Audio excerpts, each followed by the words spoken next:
Well, ladies and gentlemen, we've finally made it. After 7 straight videos of cup rankings with absolutely no breaks in between any of them, we've arrived at the very last cup of the original 8, the Lightning Cups. Since this is the last set, these retro tracks are going to be the toughest we've seen yet, but they may also be the most interesting because of that. You know the rules. I score every track, the cup with the highest combined score wins, and since no one else on the internet does this, that means this is the definitive list. Hope you brought your umbrellas, cause it's time to rank some Lightning Cups.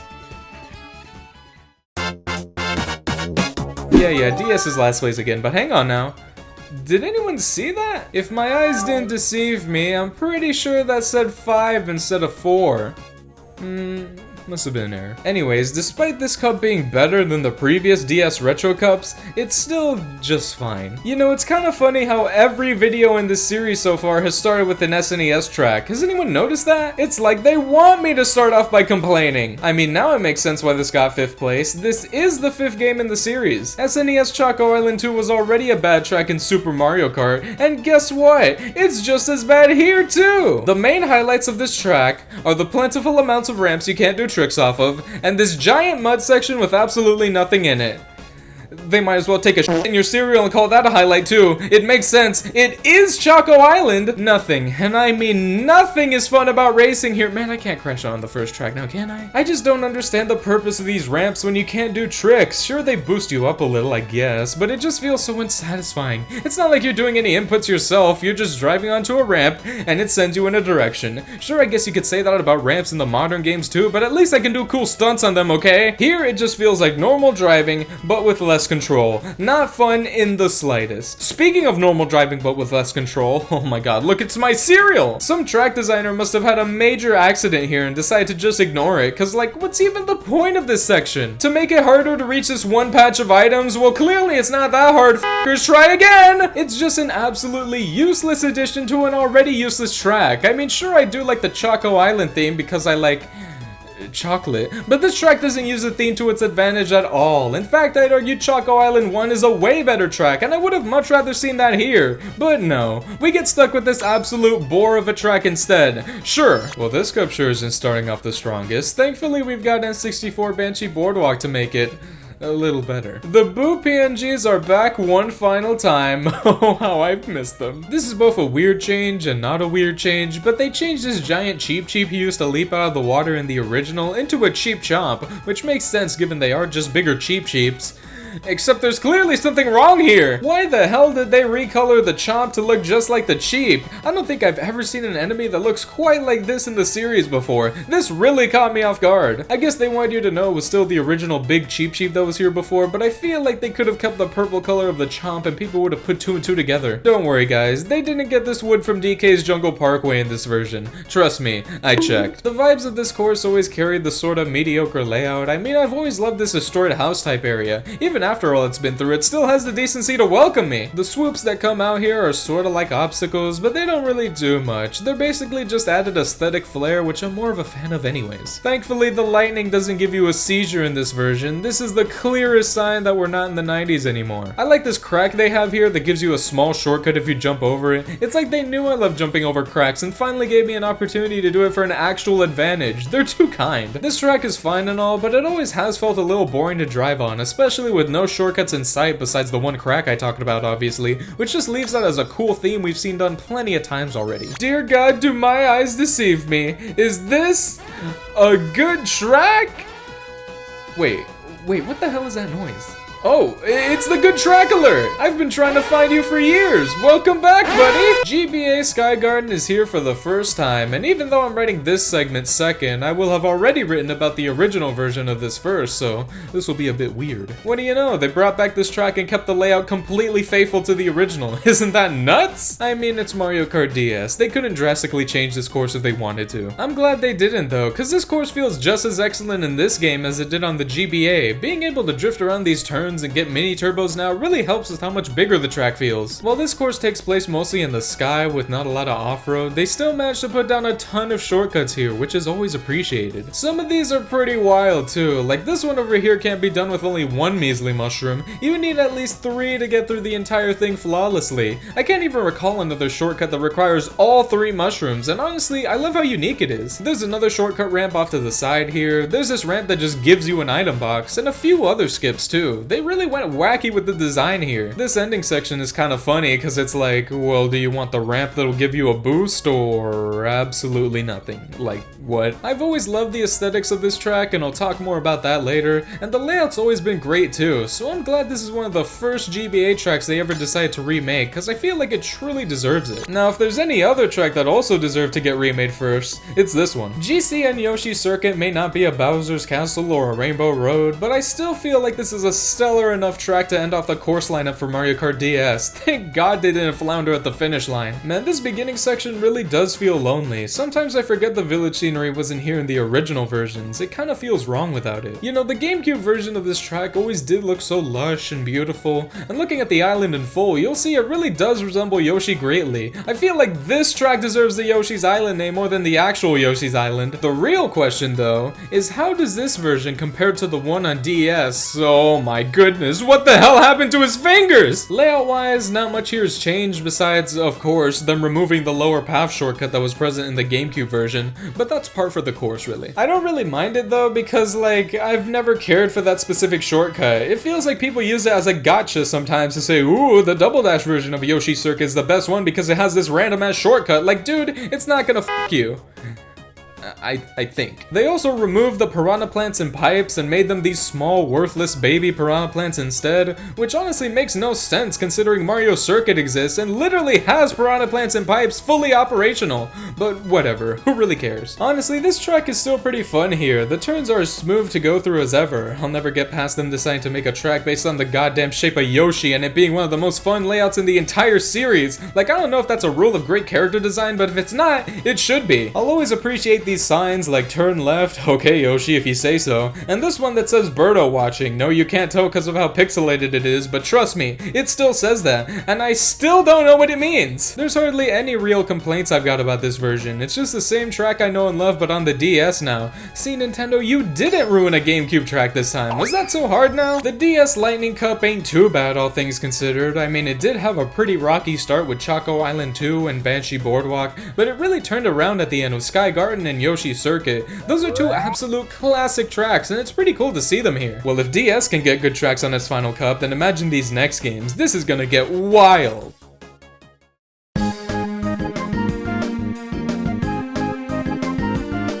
Now, some of you may be surprised by this, but yeah, the Lightning Cup of Mickey Speedway USA is actually better than Mario Kart DS's. I could hardly believe it either. That doesn't mean this cup is too great though. I mean, the plot here is just terrible. After Mickey finds out that Pluto's gone missing, he reads a note from the Weasels that say they took his dog and his diamond collar, with a picture of them in the act. First of all, who the hell are the Weasels? Second of all, why would they purposefully leave behind a note to let Mickey know that they stole his dog so he can just track them all? Third of all, why does Pluto even have a diamond collar anyways? Is Mickey that loaded out from all that Disney money that he decided he needed to bling out his goddamn dog too? Money really does ruin people. Anyways, after learning about this, the very first thing he does is call, I guess, a line connected to multiple people and say, hey guys, my dog got f***ing stolen. We have to get race cars and go after the robbers. Like, what? Whose first thought after figuring out they've been robbed is being like, yeah, we gotta go get some race cars now. Like, are you out of your mousy mind? Well, after everyone agrees to chase after them, we get another postcard from the Weasels that reveals their exact location. Like, come on now, this is not what proper criminals are supposed to do. You guys are idiots. After that, we finally start off with our first track, Indianapolis, and oh boy is this a basic circuit. I mean, it's practically just an oval with the middle of it smushed downwards. They're lucky the drifting in this game is fun, because if it weren't, this would be worse than bad. Next up is San Francisco, and already this one does a lot more than Indianapolis tried to do. do. I mean, for one, this actually reminds me of the city it's supposed to be based on. I love this one section that reminds me of City Escape from Sonic Adventure,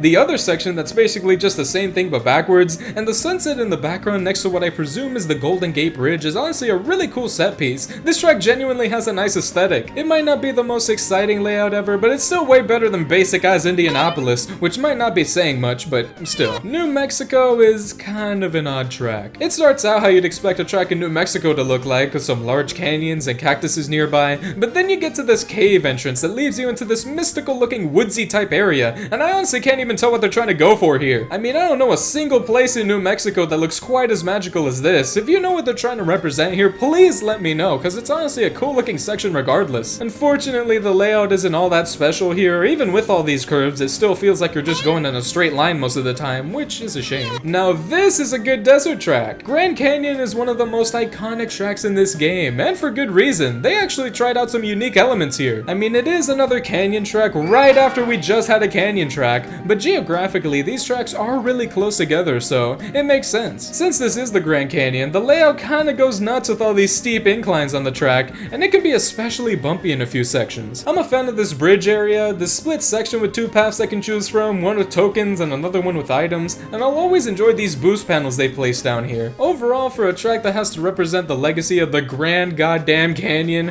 I'd say it did a pretty good job, all things considered. So there you go, the Lightning Cup of Mickey Speedway USA didn't turn out to be a disaster after all. I really am shocked things turned out this way. I was truly expecting to see this game get another last play. Hang on, I think I'm getting a call. Wait, what do you mean this game has no Lightning Cup? What do you mean this isn't even a Mario Kart game? What do you mean I referenced this game a few times in the early years of my channel because I wanted it to be my iconic arch nemesis game, and not only did I not go anywhere with that idea, but now after playing it I'm genuinely surprised the game turned out to be a lot better than I honestly thought it was. What do you mean I'm making things worse because I'm repeating everything you say into the microphone? Phone. Well, you shouldn't have called me in the middle of a goddamn video then. Ugh, hate spam callers. I guess they might be right though. I really can't hate on this game anymore, cause honestly, it seems like a competently well-made kart racer from what I've played. Is what I would say if I was a fucking idiot! Mickey Speedway USA is the worst thing to happen to humanity since unsliced bread. I mean, just look at this game. It's hideous! These character models can only make one face. These voice lines keep repeating over and over and over again. I can only hear Goofy say, "Look at me," so many times before I start to go goofy. These plots are awful. These tracks are awful. These controls are absolutely bottom tier compared to any other kart racer on the market. What the hell were they thinking when they made this game? Were they trying to make something for babies? Mickey Speedway USA is the worst game I've ever played, and honestly I'm disgusted I even decided to put it in this Mario Kart video. It does not deserve to be anywhere near the conversation of these genuine masterpieces at all. Still better than Super Mario Kart though. Don't worry guys, the real 4th place is here now, and this ain't a joke either. Remember when I told you long ago that Super Circuit actually has a Lightning Cup and that it holds 4 more Nitro tracks in it? Well, it's been a long time coming, but we're finally getting around to talking about these final Super Circuit tracks, and even though it is 4th place, this is still a pretty great selection here. First up is the original version of a track we've already talked about, Luigi Circuit, and this isn't even the only time this will happen this cup. I still can't believe how unique this theme is for a circuit track. Like, anytime I hear the name Luigi Circuit, I immediately think of this version instead of the Double Dash course, which, while good, is still pretty basic, and the Wii course, which is absolutely the least memorable track of that game. And I guess Luigi Raceway too, since that basically is a circuit. Damn, how many tracks does this guy even have? The rain in this version looks like it's going at you instead of towards the ground, so now it feels like you've upset God and are feeling the wrath of his rain or something. What is it with these buildings in the background? Are they researching something about the track itself? Is Luigi funding it just like how he's funding this giant goddamn blimp because he's a millionaire with a huge mansion now? I mean, just look at this place. No wonder he's bringing in the fat stacks. This doesn't look shady at all. This track is still a ton of fun. These turns are just as exciting to pull off as ever. I don't know, I guess I must be a simple man, because sometimes a fun circuit track is all I need to have a good time. If there's one thing I love more than circuit tracks, however, it's Sky Tracks. Sky Garden is back already, and even though I'm writing this segment first, I already know for a fact I'll have talked about the remake of this first in the video, so this will be a bit weird. This theme is just something I love so much, just a fantastical setting with you driving in the clouds, seeing these beanstalks in the background and on the track itself, all with this banging music in the background. It's just something something only a game like Mario Kart could pull off. Look, you can even see the blimp from the course we were just at. Isn't that cool? This layout is so much fun too. I mean, sure, there may not be many obstacles here, but I don't really think there has to be. You could fall off pretty easily here sometimes. There's some interesting paths here too, like this random ramp that leads you right to a free item box, and this shortcut here that you don't even need shrooms for. You can just go through it with some well-timed jumps. That's something you never really see that often in a Mario Kart track, but it just makes perfect sense here. The uniqueness of it makes me appreciate it way more. I really must love Sky Tracks, huh? I mean, I rated Cloud Top Cruise a 5 out of 5, and I'm rating this one highly too. Nintendo's really gotta make more of these, honestly. Finally, a track we haven't talked about yet. Surprised it took us this long, honestly. Cheep Cheep Island is basically the less popular Shy Guy Beach, even though it's way better because it's got, you know, a layout. I mean, the most iconic part about it isn't even the track itself. It's this icon they made for the track that honestly brings a tear to my eye whenever I see it. Like, wow, I didn't realize what real art looked like until I saw this. It's also got way better theming too. I just love how the sunset looks here in the background, and you'll see these giant Cheep Cheeps flopping around basically the entire race. Interesting choice to just make the Cheep Cheeps that big. I feel like if they were to modernize this, they'd probably use Cheep Chomps, kind of like what we saw on Banshee Boardwalk, or even Porcupuffers, since they're both just giant fish. And yes, I already know it's been modernized, but I mean more modernized. Not only do you see giant fish, you also see these sidesteppers that are always on every beach level, and these seagulls standing around too. I don't know why they decided to make these a part of the course itself here, but I love that decision because I can basically just drive through them now. No, I'm not a psychopath. It's just fun to drive around here. Not only does it take place on the beach, but also on the boardwalk too, especially during the ending section. There's a small path here with a boost for some reason.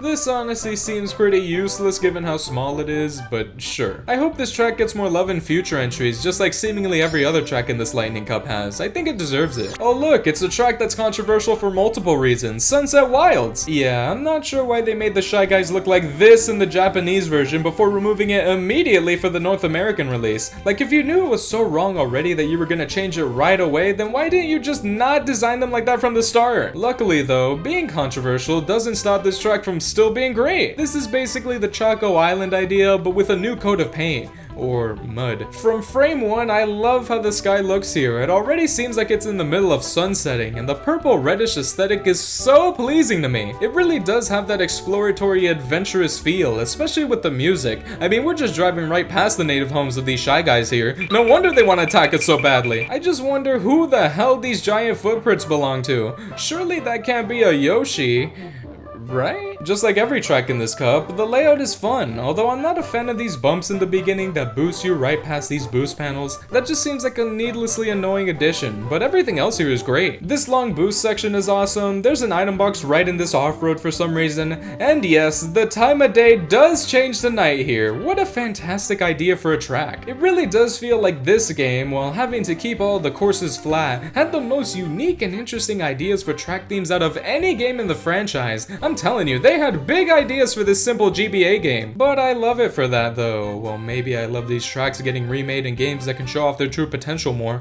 Maybe not in this specific case, but it's definitely an underrated entry in the series and still fun to play to this day. Regardless though, that was the end of the Lightning Cup and every track in Super Circuit. And holy Christ, was this a good way to go out. This just so happened to be the best cup in the game, with track themes so unique you hardly see them anywhere else in the series, which is extra funny because this is the one cup they decided not to put a Bowser Castle in. It's like they knew this wasn't really supposed to be here. But I'm so glad that it was. It was great to come back to this game one last time and end it off with a bang, even if it was kinda awkward to talk about new tracks in a retro track video. Despite these great scores, there are still 3 cups above it though. These all must be pretty good, huh? Alright, listen, it's about time I finally admit something to you.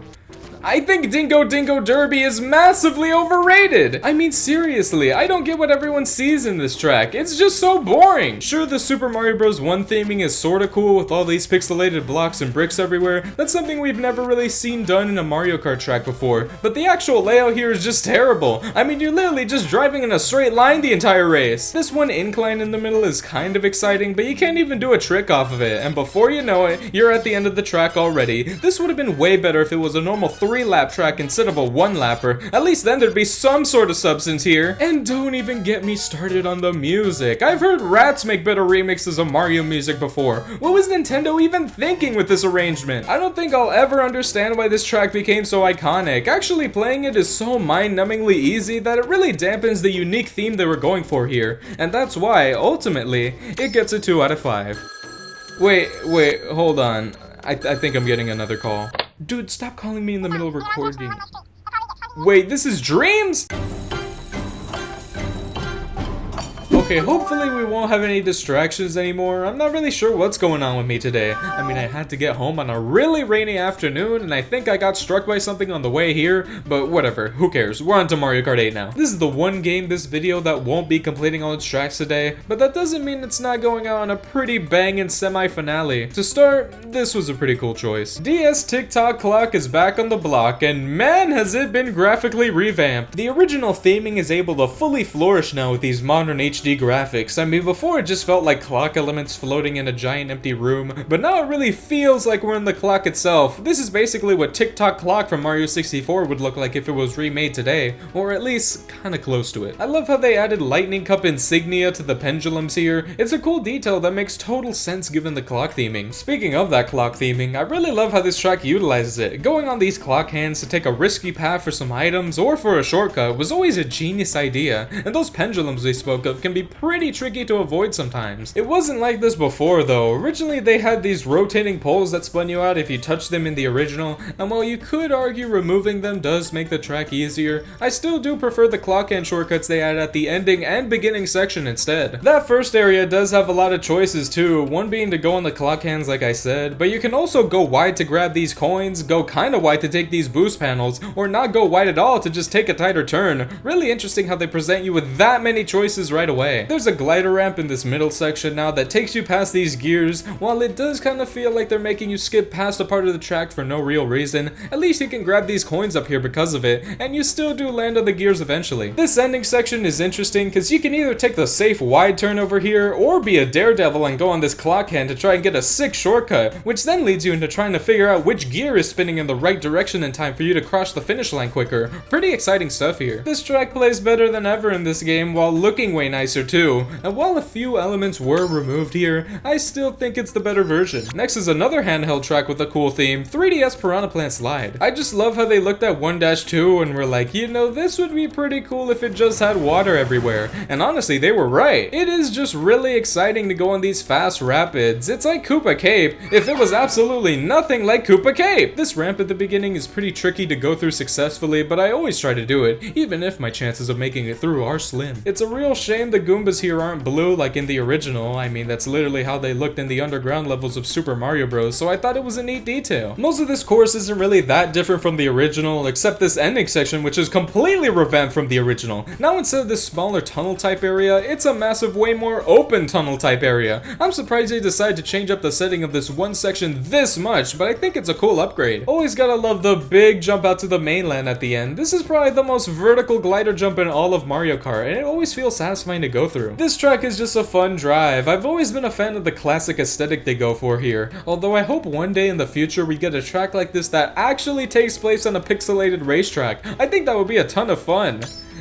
As long as it doesn't look like this. Oh, they're just picking the best tracks to give the HD treatment to here. Wee Grumble Volcano looks so damn good in this game. I mean, just look at that sky. Just look at this terrain. Just look at this goddamn lava. It all looks so beautiful here. This track has always been just as dangerous as it looks. I mean, even on the first lap, you've got tons of lava nearby, fire snakes jumping about, and meteors flying right towards you. And that's before the track itself starts to crumble, leaving you with a lot less road to traverse through. I still wish more Mario Kart tracks had a feature like this that made the same track feel unique to race through on different laps, but at least this track can say it has that gimmick to itself. The sand room in Dry Ruins doesn't really count. The only new additions here are gliders, this one at the end of the course on a separate path, and this one near the middle that takes you past all these platforms. Honestly, not sure why they decided to add this one, but I won't stop them. This track is just so cool to see remade. All they needed to do was enhance the dangerous atmosphere here, and that's what they did. I'm very glad to see this here. I think I've got a bit to say about about this one. N64 Rainbow Road is here at the grand finale, and this version is arguably one of the most iconic tracks in the series, considering it's on the box art for the highest selling Mario game ever, so I'd say it's got some pretty big shoes to fill, especially considering the original version of this track wasn't that good at all for Rainbow Road standards. I mean, it was just so mind-numbingly easy while also being so mind-numbingly long, but now it's mind-numbingly short! That's right, they took the original layout of this track, didn't really change it up at all, but just decided to make it a one-lap course instead of 3, which, you know, I get. It makes for a more epic finale with you going through this sick-looking track on one single loop, but it feels like it ends just as quickly as it begins, which is such a shame because they went all out with the aesthetics here. They made this a grand celebration and they want you to know it. There's fireworks blasting off everywhere, including some with art of the characters just like the original N64 version. Thank God they kept that. Although, I gotta ask, where's the Boo firework? I thought he was on the team now, come on. We're over a giant sparkly looking nighttime city, which is really cool. Kinda stolen from the GameCube version of Rainbow Road, but it's fine. It looks different enough anyways. There's this random magical train flying around that throws coins on the track for some reason. Not sure what their thought process was adding this thing here, but I'm really glad they did. Makes this version feel all the more mystical. The road itself looks beautiful, these gates look beautiful, the glide towards the finish line was made especially totally unbelievably beautiful. Like, good lord, they did not need to go so hard with the aesthetics here, at least not without making the track itself more fun. There are a bunch of changes and additions made to this layout from the original besides just the length. There's a lot more boosts now, there's actually some sections without guardrails for once, so you can actually fall off the goddamn Rainbow Road, and they changed the chain chomps from chomping the road itself to just bouncing up and down on it, causing ripples in the road that you can trick off of. Honestly, I kinda like how the chomps worked before because they added some difficulty to the track, but I suppose they do sort of work this way too. I guess we're just not gonna question what the hell these things are doing bouncing around here. They should have made them rainbow colored like the thwomps on SNES Rainbow Road. That would have made at least a little more thematic sense. See, this track is fine and all, definitely a big improvement over the original. It's just still not the ideal way I'd like to see this track, cause while 3 laps is too long and 1 lap is too short, well, just call me Goldilocks cause I think 2 laps would have been just right. It keeps the track feeling like a relatively long final celebration, but not unbelievably long like the N64 version. It would have been so much better if they just made it this way. But for now, I suppose this does work as a good kind of finale to this game. I just feel like there's still missed potential to this course that I'm afraid we're never gonna see truly realized. But even then, the Lightning Cup for this game was still a blast. These are all tracks I feel gained the most from being modernized in HD. Their themes and aesthetics can really be pushed to the limits now that they're in this game. I think this is one of the only cups where every track here is just better. Shockingly though, there are still 2 more better than this one, so let's see how they fare. What do you know, Mario Kart Wii actually did pretty well in a Retro Cup ranking for once. This is especially surprising considering how good these last few cups have been already, and how middling this game's retros usually are, so how did they pull this off? Well, this is probably the last thing you were expecting to see right now. The track everyone loves to hate, and the 4th goddamn Mario circuit of this game is back again. Like seriously, what the hell were they thinking making 4 separate Mario circuits for this one game? Just cause they all have slightly different names doesn't mean I can't see past your lies, Nintendo. But you know what the really funny part about this track is? I actually really like it! Listen, sometimes all you need is a basic track with a fun layout to have a good time, and that's exactly what this is. I mean, even if the theme is basic, I still love how it looks. The colorful blocks everywhere mixed with the yellow sky and giant green hills in the background is such an iconic set piece. You show anyone this setting and they'll instantly know it's Mario Kart. This version isn't necessarily my favorite in terms of visuals though. I feel like they made this sand look too dark and muddy looking. It feels like the same kind of vibe that Mushroomy Kingdom from Smash Bros. Brawl has, which kinda does make sense given the console. But the track itself is just fun to drive on, man. There's plenty of opportunities for off-road cuts here. It's fun to just have a bunch of mushrooms and blast through everything. This isn't exactly the easiest circuit track out there, with all these oil slicks and this U-turn that might be the sharpest one in the whole series. You actually need to be good at driving to get through this, so it makes sense why they put it in the Lightning Cup. I like how they keep these boost pedals at the exact same design they had on the SNES. As a kid, I always found it weird how they look like this on these specific tracks, but now I can appreciate the faithfulness. I don't don't know, man. This is one of the tracks I enjoy more in modern installments with modern controls because of how fun it is to drive on. I feel like people have gaslit themselves into hating it because 1, it shows up all the time, and 2, it's a flat course with a seemingly basic theme. But if you look past all that and just play the course yourself with an unbiased mindset, you'll find that it's actually pretty enjoyable after all, and maybe you just don't want to come to terms with that reality. Bear in mind that was the first track of the cup and I'm already writing poetry. Anyways, here's DS Peach Gardens. Wow, would you look at that? They picked an actual good DS track to bring back. What are the chances? Yeah, this track is just as great as ever. We've got the Frappe Snowland statue back again, and the chain chomps are just as aggressive as before. In fact, I'd argue even more so. They do seem like they're a bigger threat in this version. I mean, it really does feel like there's straight up more of them in this hedge maze section, and traversing through it can be real tricky. The useless path is still here, and they still kept it useless. Thank God. This ending section with the 3 hedges is fine, I guess, but let's just say I wouldn't be crying if they changed it in the future. The only real change they made here is adding these ramps to the Monty Mole section. Not much to say here, it's just cool they added shortcuts. The theme here really is so pleasant to me. Something I'd like to see in a new interpretation of this idea is some sort of greenhouse area with deadly piranha plants you gotta avoid. That seems like a set piece that would fit in perfectly here. But for now, it's still a track that's just as great as it was before, and yes, I know this has the same score as Mario Circuit 3, alright? It's called having goated opinions. Next up is a track that's pretty damn similar to another track in this very game. It's crazy how they decided to put DK Summit, which is a track where you're blasted to the top of a mountain and have to traverse downwards, in the same game as DK Mountain, which is, you know. And this wouldn't even be the only game to do it. This is pretty similar to the Double Dash version, but there are some notable changes here. For example, did you know that they changed this sign that said Donkey Cannon into one that says DK Cannon in this version? That just makes me wonder why they named it like that in the first place, because when I read that, I get a much different idea than they were probably intending. The mountainous bumps here feel a lot less bumpy since we're not using wacky double dash physics anymore, but I kinda like that more since it felt like such rugged terrain you weren't supposed to drive on. The big change here is the addition of these half pipes in the middle, although unlike let's say the ones in Waluigi Stadium, these don't really feel that necessary to the track design. I mean, it's fine they're here of course, why not have these big ramps to make traversing these corners a little easier, but I find myself not even wanting to use them most of the time since they just feel slower. Of course, this shortcut is still here, and don't worry guys, I actually know how to do it this time. This was definitely my first try. Wait, don't show that!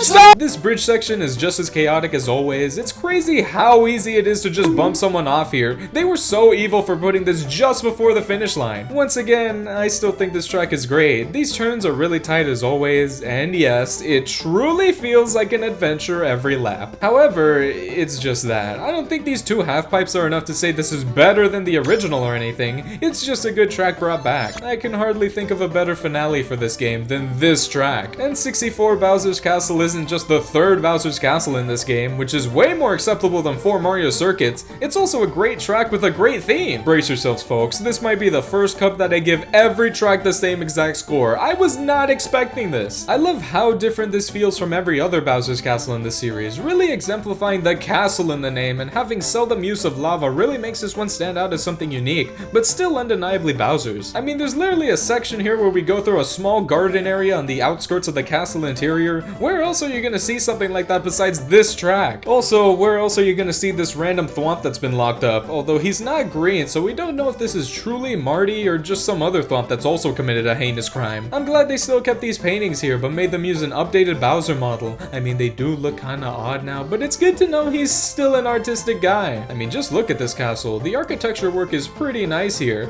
Could use a few more roofs, but maybe he's going for that postmodern aesthetic. Don't let the laid-back atmosphere fool you, cause this track is still just as dangerous as every other Bowser's Castle, with these thwomps that are honestly pretty tricky to avoid, these other thwomps that are also tricky to avoid, this tight bridge section, these huge lava pillars. Really, everything's out to get you here. Everything except this Bowser statue that pathetically spews out fire. I mean, you have to get so close just to even try to get hit by it. It's better as just a background decoration. This castle was built very geometrically, so there's quite a lot of straightaways here. The thing is, most of these don't last too long to be boring, and since this is Mario Kart Wii, wheeling through them is honestly pretty enjoyable. This is another one of those tracks that just feels right with this game's engine. In Mario Kart 64, there's nothing you can really do to make straightaways like this more enjoyable. That game feels way better when you're drifting past tons of corners, but here, just wheelie through it and you'll have a good time. Now, if you're on a car, you're fresh out of luck, okay? I can't help you there. I can hardly believe it either, but yeah, every track in this cup got the same exact score, and honestly, I think it's accurate. This is definitely not how everyone will see this cup. I mean, I already know that you'll be bewildered by my Mario Circuit 3 score, but I genuinely do feel like I get the same amount of enjoyment out of any track here. They're all pretty damn good. Now, if you're an eagle-eyed viewer, you'll realize that all of these 4s add up to 16,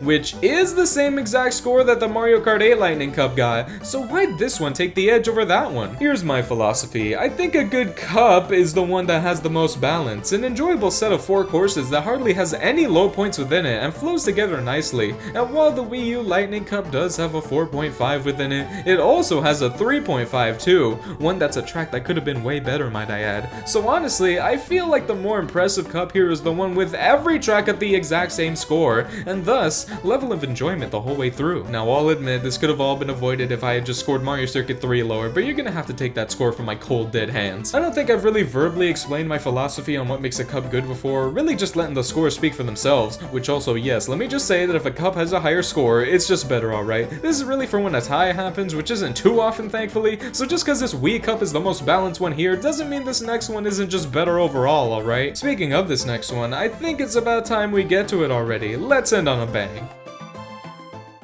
But before we head on to our first place spot, I've got a brand new sponsor I gotta tell you about.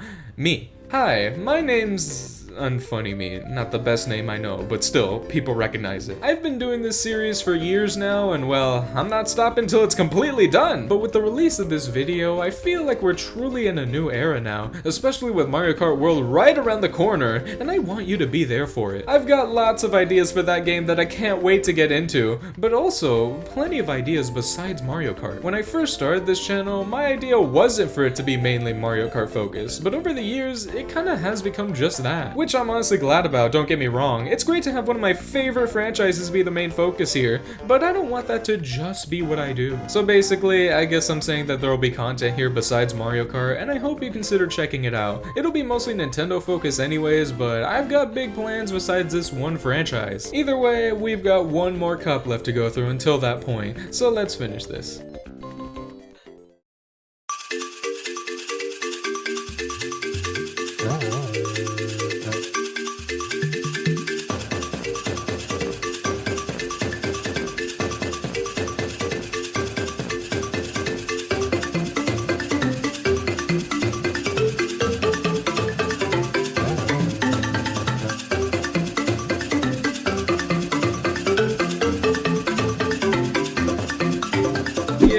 Exactly the most surprising finale out there, but absolutely the most deserved. You've probably seen most of these videos by now, so you knew that this was the most likely scenario. But I knew after just seeing the course selection here that this cup would be an all-timer for the ages. Since this is Mario Kart 7, we're of course starting off with an insanely good retro track, but even with how good this cup is, things do start off a little complicated right away here. There's actually a surprising amount of changes they made to Wii Koopa Cape, and while some of them feel a bit unnecessary, others feel downright worse. I mean, the track itself looks as fine as ever. The original look of the rocky path is still kept intact here, just with some added texturing, so I'd argue this is the best looking version of Koopa Cape. That doesn't mean everything's great though, since again, this is Mario Kart 7. There's just no half pipes anywhere here. Not at the beginning before you head into the stream, or at the end in front of the large waterfall. See, this feels different from the Maple Treeway situation, because that was just one half pipe that was honestly pretty negligible, while these ones felt way more useful and fun to go off of, making the removal here really feel more damaging. There's a glider ramp before you go into the water stream for God knows what reason, and I thought the Koopa Beach glider ramp was useless. I mean, there is zero reason why this has to be a glider. What choices are you making here that you need to fly to decide? You can just make those choices with a normal ramp anyways, because you can just, guess what, drive there. So I don't know why they thought they needed this glider ramp besides fueling their addiction. The stream area is pretty much untouched, no notes here, but it's when you get to the underwater section that you realize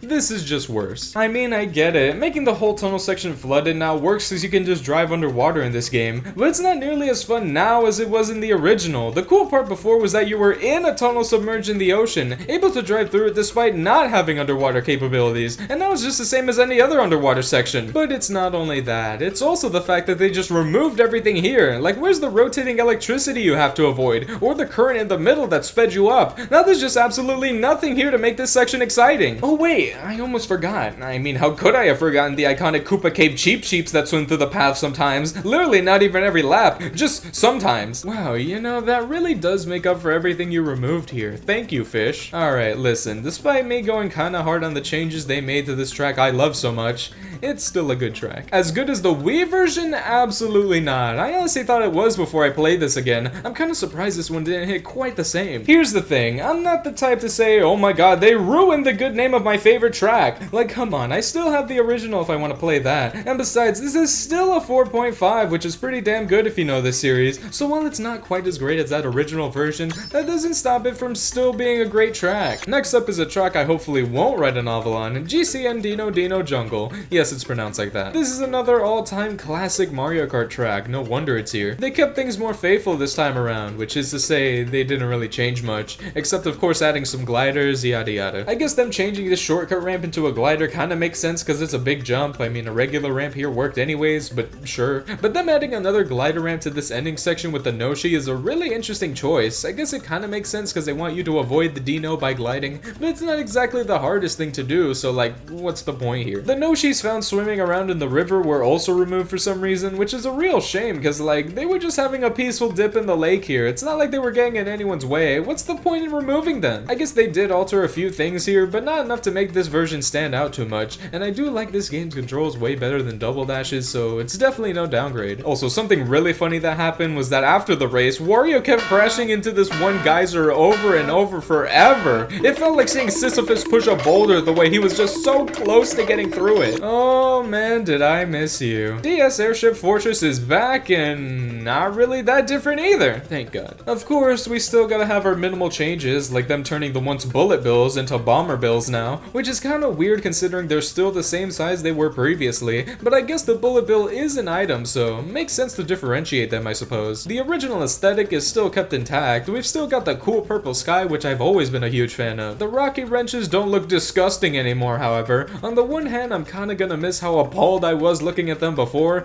On the other hand, I'm not. See, now, unlike the Monty moles in every other track, these moles actually have contributed something to society. I mean, they are in Bowser's army protecting his airship, and surely they're using those wrenches for something. This is what the average mole should strive to be. It's kinda crazy how these crates can just give you a whole star randomly. Sometimes it's genuinely worth it to bump into them on purpose. The cannon's a glider now because of course it is. I guess they add a few more towers here, and that's it for the changes. Again, this really didn't need to be altered too much. Just giving us the original masterpiece we all know and love is more than enough in my book. Once again, this is a great track to end your game on. SNES Rainbow Road is the first Rainbow Road they've ever remade. Makes sense, it is the first one. I'm surprised it took us this long to actually see one of these get remade though. I gotta say, this is probably the most Roblox obby looking track in all of Mario Kart. Like, just look at this. This just looks like it's begging to be ran through with some speedy cola or whatever that game has. But I kinda love it because of that. We're just completely out here in space with nothing but space visible in the background. It makes this already ethereal track feel a lot more magical and isolated. Of course, the track itself is a ton of fun to race on. This game's controls are a lot easier than on the SNES, so it's not gonna be as difficult here, but that doesn't mean it can't be quite the challenge sometimes. There's new ramps here, which I'm not opposed to at all, and even this other ramp placed in a crazy location. Like, you need a mushroom to be able to truly utilize it, otherwise you're just gonna get a lousy corner cut instead. Not only do I love how these rainbow thwomps look, they also made it so that they emit ripples throughout the track that allows you to do tricks off of them. This is absolutely the best addition here. It makes it so that not only do you get more opportunities to speed up, but you also gotta watch out so that you don't speed up too much and run right into the thwomp itself. It's a really interesting dynamic that's kinda only seen in this track, and I'm a big fan of it. There's another ramp here at the end that's also more useful if you have shrooms, and overall, this is an excellent Rainbow Road. Even in Super Mario Kart it already was, but the updates they made to it in this modern version really do feel like a realized vision for the track. Just a perfect final choice to end off all the other perfect choices this game made. Yeah, this cup was unbelievably good. In fact, this is the highest scoring cup we've seen so far, and it happened right at the end. And that's with Koopa Cape being worse than it was before. Imagine if it wasn't a downgrade in this game. That would have been an extra half point. The track choices here were just phenomenal. Every course here is a classic iconic setting that nearly everyone who knows what Mario Kart is has been a fan of before. And honestly,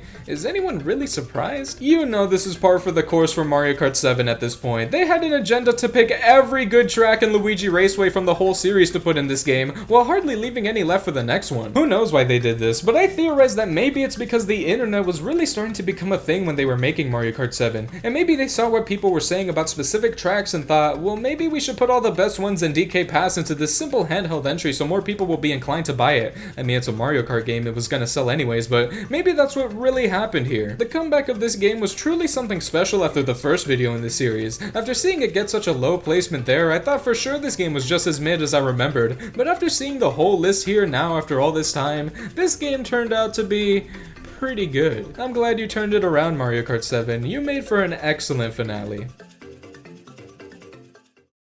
I guess that's it. I accomplished the goal I set out to do all those years ago, a task I knew no one else has ever attempted to attempt before, and well, I'd say it paid off pretty well. These Lightning Cups were incredible, let's just face it. There were so many good tracks in these cups that it was honestly shocking. Even the one Nitro Cup we had here was filled with bangers too, and I guess the DS one was pretty alright. This was the one to finish a bunch of games, cause now we've gone through every track in Super Mario Kart, Mario Kart 64, Super Circuit, kinda, Double Dash, DS, Wii, 7, but not 8, or even 8 Deluxe, and of course, not World either. The truth is, we've actually still got a lot left to go, even after getting through all 8 standard cups, but as for next time, we're getting straight into the newness by ranking every cup in Mario Kart World. So basically, think of this as a pseudo finale of sorts, like an ending of a season that's lasted unbelievably long, but a season nonetheless. Thank you for checking out this whole series, and I hope you come back soon, because there's still gonna be plenty more. See you next time.